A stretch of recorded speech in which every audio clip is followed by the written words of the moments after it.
जय श्री राम मित्रों। 22 जनवरी का मार्केट का ब्रेकआउट टाइमिंग और पैटर्न आपके सामने है। अनुमानित रूप से वो कुछ इस प्रकार से रहने वाला है। आज का जो मार्केट का ब्रेकआउट टाइमिंग और पैटर्न हमने अनुमानित किया था और जो एक्चुअल रहा वो आप देख सकते हैं। लगभग जो हमने ब्रेकआउट टाइमिंग देखे थे, जहाँ पे लो देखा या हाई देखा, लगभग मार्केट ने भी उसी हिसाब से इसको बिहेव भी किया है। और जो लेवल हमने डिसाइड किए थे, निकाले थे कैलकुलेशन से, लगभग उन लेवल्स के ऊपर भी मार्केट पहुंचा है।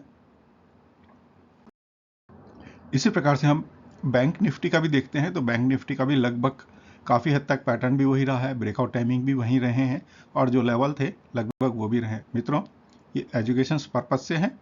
जिस किसी भाई को इस मार्केट के अंदर, वोलेटाइल मार्केट के अंदर अगर इन्वेस्टमेंट करना है, अपने विवेक का जरूर प्रयोग करें। जहाँ तक अगर हम रेजिस्टेंस एंड सपोर्ट्स की बात करते हैं, निफ्टी 50 के लिए जो हमारा पहला सपोर्ट्स नज़र आता है वो 22,980 के आसपास में है। और बॉटम साइड्स के अंदर अगर हम इसका देखते हैं तो 22,685 का एक लेवल बन सकता है। बाकी के बीच के लेवल आपके सामने हैं। रेजिस्टेंस की बात करेंगे तो 23,070 के आसपास पहला रेजिस्टेंस नज़र आता है और हमारा टारगेट हो सकता है 23,367 और 23,645 तक का। बैंक निफ्टी की बात करते हैं, पहला सपोर्ट्स हमारे को जो है 48,500 का है और टारगेट हमारा बॉटम साइड्स में 48,075 के आसपास हो सकता है। रेजिस्टेंस की बात करेंगे तो रेजिस्टेंस जो है 48,637 का है और हमारा टारगेट जो है इसके अंदर 39,070 के आसपास आ सकता है।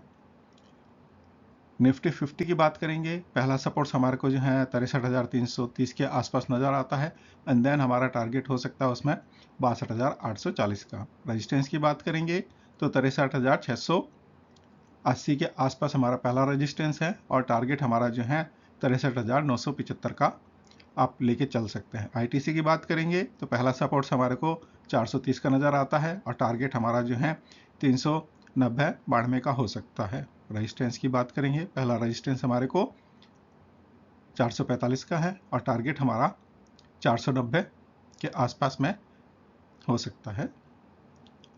एक्सिस बैंक की बात करेंगे, पहला सपोर्ट्स हमारे को जो है 960 के आसपास का है और टारगेट हमारा बॉटम साइड्स में 900 का हो सकता है। रेजिस्टेंस की बात करेंगे, पहला रेजिस्टेंस हमारे को जो है 980 के आसपास में है और टारगेट हमारा 1040-45 के आसपास आप अपना लगा के चल सकते हैं। आईसीआईसी बैंक की बात करेंगे, पहला सपोर्ट्स हमारे को जो है 1185 के आसपास में है, टारगेट हमारा जो है बॉटम साइड्स में 1120 हो सकता है। रेजिस्टेंस की बात करेंगे तो 1205 के आसपास पहला हमारे को जो है रेजिस्टेंस नज़र आता है, टारगेट हमारा जो है 1275 आईसीआईसी बैंक के लिए हायर साइड्स में हो सकता है। टाटा मोटर्स की बात करेंगे, पहला सपोर्ट्स हमारे को 660 का है और इसमें बॉटम साइड में टारगेट हमारा जो है 700 के आसपास हो सकता है। पहला रेजिस्टेंस अगर हम बात करेंगे 775-77 का है और टारगेट यहाँ पे जो है 840 आप लेके चल सकते हैं। कोल इंडिया की बात करते हैं, पहला सपोर्ट्स हमारे को जो है 375 का है और बॉटम साइड में टारगेट हमारा 340 आप लगा सकते हैं। रेजिस्टेंस के लिए जो है कोल इंडिया में पहला हमारा रेजिस्टेंस 385-87 का है और टारगेट हमारा जो है 425-30 के आसपास आप ले सकते हैं। इन्फोसिस की बात करेंगे, पहला सपोर्ट्स हमारे को जो है 1785-88 का है और टारगेट हमारा 1705 बॉटम साइड में हो सकता है। रेजिस्टेंस की बात करेंगे तो 1810 और 1813 का हमारा पहला रेजिस्टेंस नज़र आता है और टारगेट यहाँ पे 1895-97 का आप लगा सकते हैं। महिंद्रा एंड महिंद्रा की बात करेंगे तो पहला हमारे को जो है इसके अंदर सपोर्ट्स जो नज़र आता है वो 2805 के आसपास का है। यहाँ टारगेट हमारा 2700 के आसपास आप लगा सकते हैं। पहला अगर हम इसके अंदर रेजिस्टेंस की बात करेंगे तो 2835-37 के आसपास का है और टारगेट यहाँ 2940-45 का आप लेके चल सकते हैं। विप्रो लिमिटेड के लिए पहला हमारे को जो सपोर्ट्स नज़र आता है 290-93 के आसपास में है और टारगेट यहाँ पे 260-65 का आप बॉटम साइड में लगा सकते हैं। इसका पहला रेजिस्टेंस हमारे को 300-305 के आसपास नज़र आता है और यहाँ पे टारगेट आप 340 का ले सकते हैं। अडानी ग्रीन की बात करेंगे तो अडानी ग्रीन के अंदर हमारे को पहला जो सपोर्ट्स नज़र आता है वो 1035 का है और टारगेट हमारा जो है 975 के आसपास आप ले सकते हैं। इसी में रेजिस्टेंस की बात करेंगे 1055 है और हमारा टारगेट 1120 का इसमें हो सकता है। ONGC की बात करेंगे तो ONGC के अंदर हमारे को पहला सपोर्ट्स जो है 260-61 का है और टारगेट यहाँ आप बॉटम साइड्स में 230 का आप लगा सकते हैं। हायर साइड्स के अंदर जो रेजिस्टेंस है इसका पहला वो है 270 और टारगेट आप यहाँ 300-305 का आप ले सकते हैं।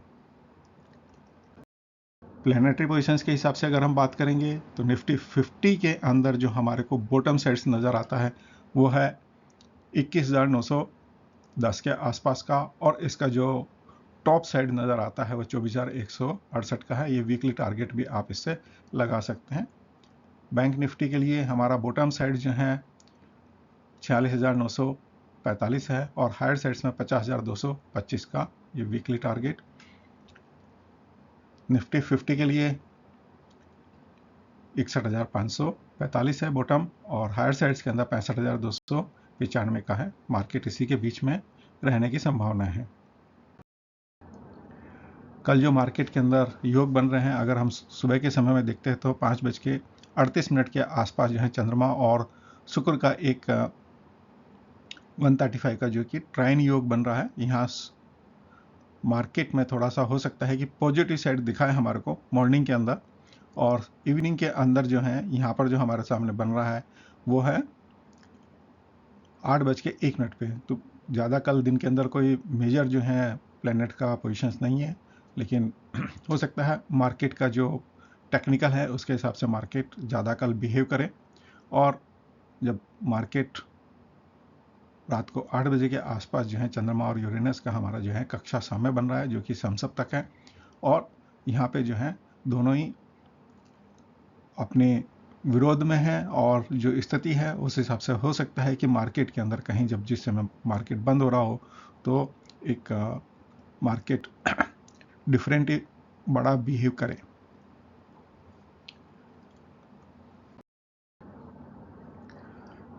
कल जो है राहु कालम 12:50 से लेकर 2:14 तक का है। गुलिका कालम 11:26 से 12:50 का है और केतु कालम 8:39 से लेकर 10:03 के बीच का है।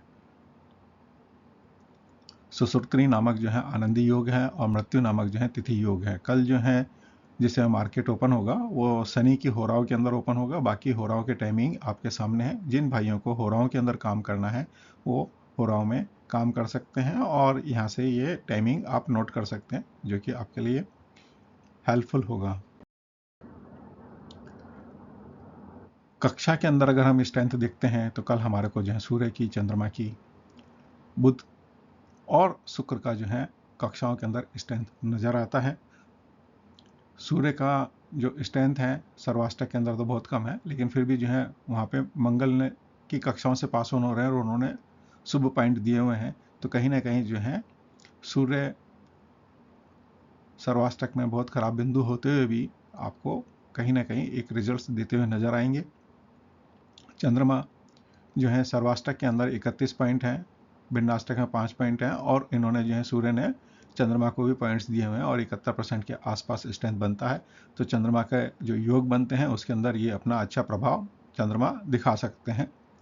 बुध जो है असेंडेंट की कक्षाओं से पास ऑन हो रहे हैं और यहाँ पे जो है इनको सर्वाष्टक के अंदर बहुत ही अच्छे बिंदु मिले हुए हैं और असेंडेंट ने भी इनको ऑस्पिशियस पॉइंट या शुभ बिंदु दिए हुए हैं। और बुध का जो टाइमिंग चल रहा है इसके अंदर बुध की हो रहा है और बुध के जो योग हैं उनके अंदर आपको एक अच्छा मोमेंट देखने को मिल सकता है। शुक्र जो है सर्वाष्टक के अंदर 28 पॉइंट हैं, एवरेज हैं, लेकिन ये चंद्रमा की कक्षाओं से पास ऑन हो रहे हैं। चंद्रमा ने इनको सपोर्ट किया है और भिन्नाष्टक वर्ग में भी 6 पॉइंट हैं जो कि एक एवरेज से बहुत अच्छे हैं। 76% के आसपास इनको कक्षाओं का बल मिल रहा है। तो शुक्र भी कहीं ना कहीं जो है हमें एक अच्छा रिजल्ट देते हुए नजर आते हैं। चौगड़ियों की बात करते हैं तो कल जब मार्केट ओपन होगा तो चंद्रमा की चौगड़िया अमृत में होगा और बाकी के चौगड़ियों के टाइमिंग आपके सामने स्क्रीन के ऊपर हैं। धन्यवाद मित्रों।